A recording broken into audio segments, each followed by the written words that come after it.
Hello and welcome back, and everybody, Levi here, and today I'm going over one of my personal deck techs. This one I threw together a little bit earlier in the year. I had opened the commander in a pack and I thought, hey, you know what, I'm going to try and throw this together. I ended up just putting the cards that I already had in my collection into the deck, ended up really loving the deck, and then I kind of started to invest a little bit more into it, and now it's one of my favorite decks to play. I'll go over the commander here. It's the Mycotyrant, 1 black and a green for a star Elder Fungus with Trample. It says the Mycotyrant's power and toughness are each equal to the number of creatures you control that are fungi or saplings. At the beginning of your end step, create X 1/1 black fungus creature tokens with this creature can't block, where X is the number of times you descended this turn. And for those of you who don't know, descending is whenever a permanent card is put into your graveyard from anywhere. So one thing to note right off the bat is that instant and sorceries will not trigger your commander. So what I'm doing in the deck is mostly a self-mill theme. So if I happen to self-mill an instant sorcery off the top of my library, that doesn't count as descending and I won't get that 1/1 fungus. So that's why I kind of limited the number of instants or sorceries I have in this deck to, or I have around 10 so far. I found that to be a pretty sweet spot because there are some cards you do need at instant speed or just some really good instants or sorceries that work really well with our strategy, but I try to limit it as much as I can. Obviously, like I was talking about earlier, this is a self-mill deck. That's the first category I'll be going over here. I have some repeatable ones such as Crawling Infestation, 2 and a green for an enchantment. At the beginning of your upkeep, you may mill 2 cards, and whenever 1 or more creature cards are put into your graveyard from anywhere during your turn, you create a 1/1 green insect creature token, but only once per turn. The main reason we're using this is for the free 2 cards milled on your upkeep every single turn. The fact that you happen to get 1/1s, it does really help your strategy because I'm doing a lot of sacrifice things, token strategies, things like that is really helping you propel the deck. But the main thing you want from this card is the milling 2 cards. I got a brand new one here out of Duskborn, Head Shredder, 2 green for a 5/5 artifact vehicle. It says whenever Head Shredder attacks, you may mill 2 cards. That's a great one. The really important one here is whenever 1 or more land cards are put into your graveyard from your library, you put them onto the battlefield tapped. Absolutely insane. Seeing as how we're going to be milling 5, 10,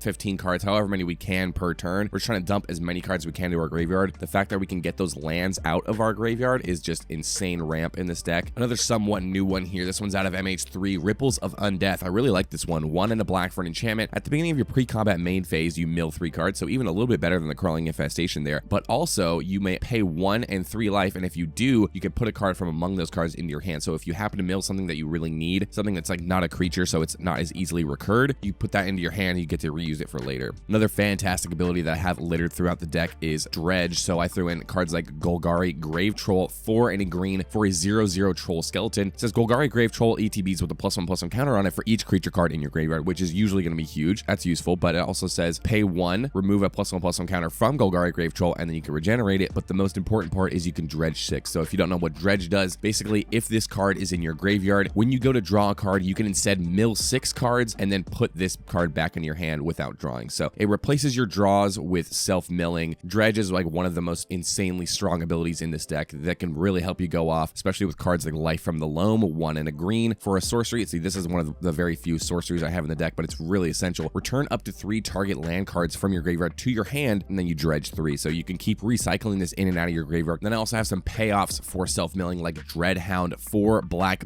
for a 6/6 demon dog. When it ETBs, it mills 3, so that's good on its own. But also, whenever a creature dies or a creature card is put into a graveyard from a library, each opponent loses 1 life. The cool thing about this, it doesn't only count us. Yes, we're going to be the ones primarily using this, but if our opponents happen to have a creature die, everybody loses 1. So it's just like kind of like a Blood Artist effect, but for everybody, and it also counts cards going into your graveyard from your library. So insanely valuable card. And similar to the Head Shredder, I wanted to have a couple effects like the Mending of Dominaria, 3 green for an enchantment saga. The first 2 chapters, mill 2 cards, then you may return a creature card from your graveyard to your hand. Note that it doesn't have to be one of the 2 milled cards, just any creature in your graveyard you can return to your hand. The number 3 is the really cool one. Return all land cards from your graveyard to the battlefield, then shuffle your graveyard into your library. So it's doing 2 really good things that we really want. It's ramping us a ton, because if we have half of our library in our graveyard, I've done it before. I've gotten back 10, 12 lands out of my graveyard and then shuffle our library back into our graveyard. So that way we don't mill ourselves out and we have more fodder to,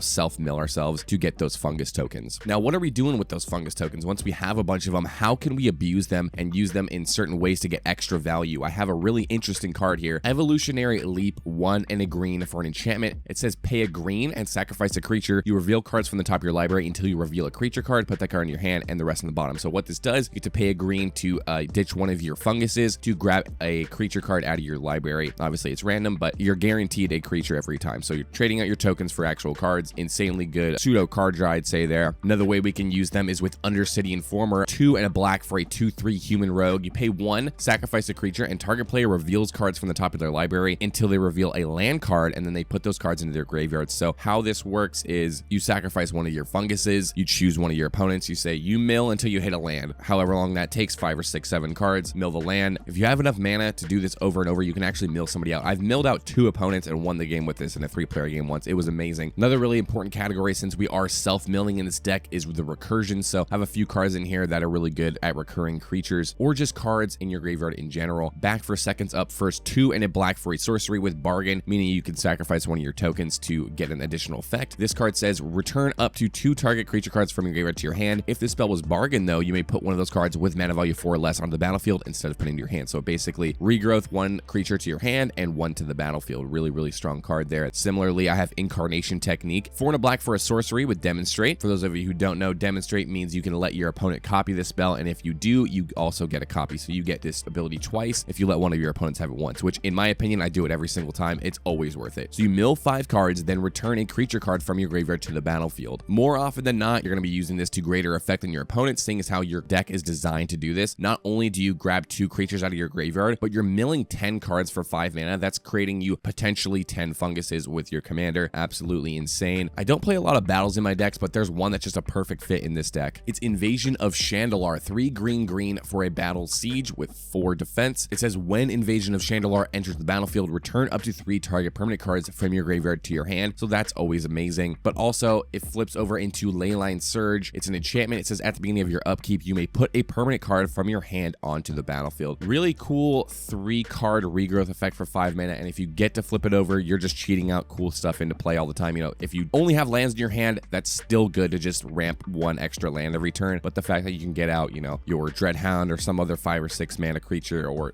enchantment or something like that, just really good value in my opinion. Not too much to talk about here in the card draw, but I thought I'd throw in cards like Skull Mulcher, 4 and a green for a 3/3 elemental with Devour 1, meaning you may sacrifice any number of creatures when this creature ETBs, and you put that many +1/+1 counters on this creature. And it says when Skull Mulcher ETBs, draw a card for each creature devoured. So very, very often I can draw 10+ cards with this because it's really not hard, especially starting on turn 3 with your commander. You start to self-mill every single turn, get a couple descent triggers. In no time, you'll have the 5 mana and you'll have 10 or 15 funguses that you can sacrifice to your Skull Mulcher, refill your entire hand, and then some. Just insane value. Another really cool one, Atrocious Experiment. 2 and a black for a sorcery. Target player mills 2 cards, draws 2 cards, and loses 2 life. So this is kind of similar to those other smaller card draw style effects that black usually sees. I feel like this one is not played as much as the other ones just because it kind of has that downside of milling. But for us in this deck, it's actually an upside. So great card in this one. Next up, some of the removal I have in the deck. Druid of Purification up first. 3 and a green for a 2/3 human druid. When Druid of Purification enters the battlefield, starting with you, each player may choose an artifact or enchantment you don't control, destroy each permanent chosen this way. So this can potentially get up to 4 artifacts or enchantments off the battlefield on an ETB, on a creature, which is what we want. We want creatures in the deck. But one thing your opponents can do if they're like trying to form an alliance against you, you know, they can all choose the same 1 artifact or 1 enchantment, but still you get the first choice. So anything you choose definitely gets destroyed. So just a really cool political option in a deck like this. And like I was saying earlier, I don't have a lot of instant speed interactions, so I like to throw in cards like Green Slime. 2 and a green for a 2/2 ooze with flash. It says when Green Slime enters the battlefield, counter target activated or triggered ability from an artifact or enchantment source, and if a permanent's ability is countered this way, you destroy that permanent. The cool part about this is it has foretell for 1 single green. So there's a lot of ways you can use a card like this. You know, worst case scenario, if you really want to screw over one of your opponents, they have like a really good mana rock, I don't know, Soul Ring, something like that. It's probably not the best way to use this, but you can use this against like an Aetherflux Reservoir. You can use it against like a Great Henge, Idol of Oblivion. There's a lot of cool cards that this can get rid of, and not a lot of people expect it coming out of green to be able to counter abilities like that. Lastly, for the removal that I'm talking about, Pylon. 3 and a black for an instant with Convoke. It says destroy target creature or planeswalker, then you surveil 2. So 99% of the time that I've cast this, it has been for free because I have at least 4 untapped funguses that I can tap down to make this free. It kills a creature or planeswalker, and it also lets me put 2 creatures into my graveyard. So I could use this on my turn to get the descend triggers from my commander, but you can also use it on your opponent's turn just to get some free interaction. Next up, and possibly one of the most important parts of this deck, is the ramp. There's some really, really key pieces like Insidious Roots that just really flesh out the deck and really make it work and make the payoffs payoff for all the self-mill really worth it. It's a black and a green for an enchantment. It says creature tokens you control have tap, add 1 mana of any color, and whenever 1 or more creature cards leave your graveyard, create a 0/1 green plant creature token, then put a +1/+1 counter on each plant you control. So that last ability is pretty nice. It just makes tokens for you, which is what we want to be doing. But the actual crazy part is that it allows your funguses to tap for 1 mana of any color. This is what really unlocks the strategy in this deck. So if we have cards like Undercity Informer out, Insidious Roots and a fungus basically means sacrifice for free because you can tap the fungus down to its own ability with the Insidious Roots, sacrifice it and have target player, mill to the hit a land, stuff like that. Same with like Evolutionary Leap. You tap the fungus to make the green, sacrifice it to the Evolutionary Leap, and then you draw a creature card basically. So I have a backup in the deck for Insidious Roots. It's Shahira, Friend of the Forest, 2 and a green for a 2/3 human elf druid. Says tokens you control have tap, add green. So this one's a little less good because it only adds green, but still absolutely fantastic. Definitely worth having multiple copies of this. Another card that works with that same sort of strategy, Perilous Forays, 3 green for an enchantment. You may pay 1, sacrifice a creature, search your library for a land card with the basic land type, put on the battlefield, tap, then shuffle. So there's been times where I have this out and